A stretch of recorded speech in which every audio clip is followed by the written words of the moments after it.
औज़ुबिल्लाहि बिस्मिल्लाहिर्रहमानिर्रहीम। अस्सलामु अलैकुम दोस्तों, welcome to MS education network. MS education network में आज हमारी बेसिक कंप्यूटर की दूसरी क्लास है, जिसमें मैंने आपको सिखाना है कि फ़ोल्डर को हाइड करने के अलावा हम ये जो हमारे पास कंप्यूटर में ड्राइव्स होती हैं, ये देखें DEFG, इनको कैसे हाइड और अनहाइड कर सकते हैं। तो चलिए ये स्टार्ट करते हैं। कि सबसे पहले तो मैंने आपको कल पीछे वाले लेसन में ये बताया था कि फ़ोल्डर को कैसे हाइड कर सकते हैं। तो फ़र्ज़ करें ये मेरे पास एक फ़ोल्डर है, इसको हाइड करने के लिए मैंने प्रॉपर्टी में जाता था और यहाँ से हिडन के ऑप्शन पर क्लिक करके ओके करता था, तो हमारे पास ये फ़ोल्डर हाइड हो जाता था। अच्छा, लेकिन इसमें ये तरीक़ाकार मुख्तलफ़ है। इसमें राइट क्लिक करके प्रॉपर्टी में जाने के बाद यहाँ पे देखिए हाइड की ऑप्शन नहीं आती, तो इसमें हिडन कैसे कर सकते हैं। तो ड्राइव को हाइड करने के लिए आप लोगों को माई कंप्यूटर जो होता है उसके ऊपर राइट क्लिक करना पड़ता है। राइट क्लिक करने के बाद आपने जाना है जी मैनेज में जाएंगे तो आपके पास एक इस तरह का एक विंडो ओपन हो जाएगी। इस विंडो में यहाँ पे देखें आपके पास डिवाइस मैनेजर लिखा हुआ है। डिवाइस मैनेजर मतलब कि आपकी हार्ड डिस्क के मुतालिक जितनी भी प्रॉपर्टी होती है, डिवाइस मैनेजर में वो चीज़ होती है जो भी आपके सिस्टम में हार्डवेयर के मुतल्लक होती है, ठीक है ना। तो आप आ जाएंगे, यहाँ पे डिस्क मैनेजमेंट लिखा है। डिस्क मैनेजमेंट में आपने क्लिक करना है। स्टोरेज की ऑप्शन डिस्क मैनेजमेंट पे क्लिक करने के बाद देखें यहाँ पे आपके पास कुछ ड्राइव्स और शो हो रही हैं, जैसे कि ये C, D, E, G, और ऊपर देखें आपके पास ये C, D, E, G, और उसके अलावा यहाँ पर देखें डिस्क ज़ीरो। मतलब कि आपके सिस्टम में जितनी भी हार्ड डिस्क होती है उसका अगर आपने पता चलाना हो तो आप उसके लिए भी इस ऑप्शन को इस्तेमाल कर सकते हैं। ये देखिए यहाँ पे लिखा हुआ 298.09 GB, मतलब कि ये 300 GB की हार्ड डिस्क है, जिसमें से कुछ परसेंट जो है वो कंप्यूटर ने अपने इंटरनल यूज़ के लिए रखी हुई है, इसलिए ये हमारे पास 298.09 शो करवा रही है, ठीक है ना। यहाँ पे देखिए हमारे पास CD-ROM दिखाई दे रहा है। अच्छा जी, अब बात करते हैं ये हार्ड डिस्क के ड्राइव को कैसे हाइड कर सकते हैं। यहाँ पे आ जाएंगे, कंप्यूटर को मैंने ओपन किया और देखिए यहाँ पे हमारे पास C, D, E, local drive C, D, E, और उसके बाद ये हमारे पास CD-ROM का ड्राइव दिखाई दे रही है।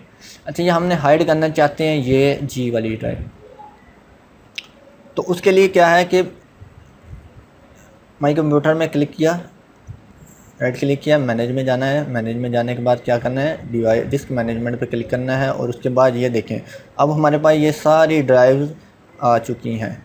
यहाँ पे देखें, यहाँ भी शो करवा रहे हैं और यहाँ भी शो करवा रहे हैं, ठीक है ना। हमने करनी है G ड्राइव, ये रही है मेरी G ड्राइव।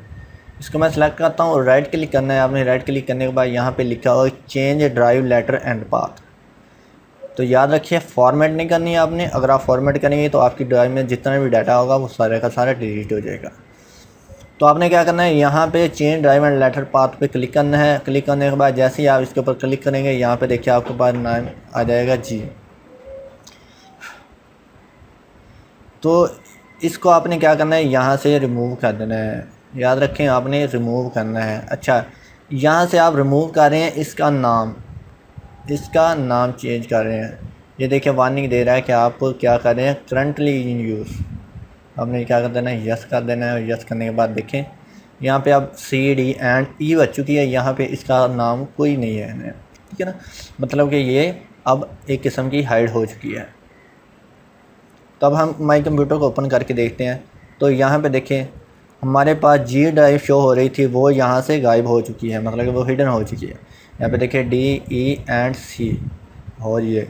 अच्छा, इसको हाइड करने का मकसद क्या है हमारा, हाइड करने का मकसद ये है कि इसमें हमारा कोई पर्सनल डाटा है और हमने ये मेरा सिस्टम कोई और यूज़ करना चाह रहा है या किसी कहीं और जा रहा है, तो मैं चाहता हूँ कि उसे ना पता चले कि मेरी हार्ड डिस्क में एक और ड्राइव भी है और उसमें मेरा पर्सनल डाटा है, ठीक है ना।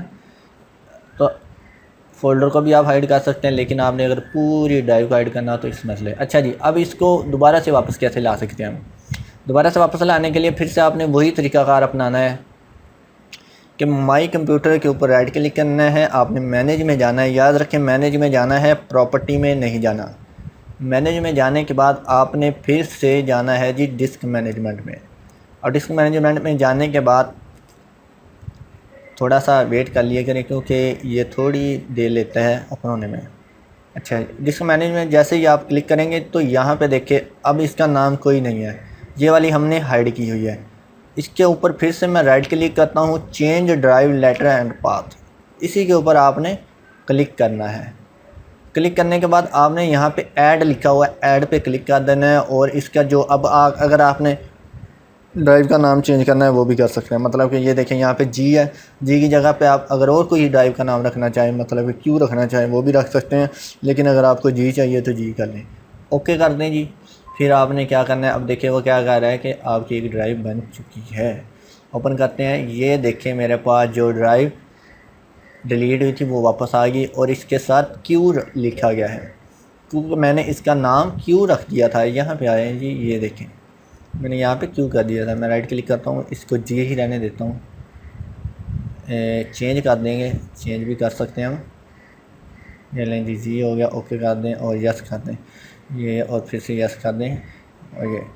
अच्छा जी, इस तरह से आपका जो है डाटा जो है वो ज़ाया नहीं होगा, सिर्फ नाम ही चेंज होगा। याद रखें आपने इसको फॉर्मेट नहीं करना, इसको सिर्फ ये करना है। अच्छा, तो आज की अगर आपको ये क्लास अच्छी लगी हो तो प्लीज़ लाइक कीजिए और हमारे चैनल को सब्सक्राइब कीजिए। शुक्रिया।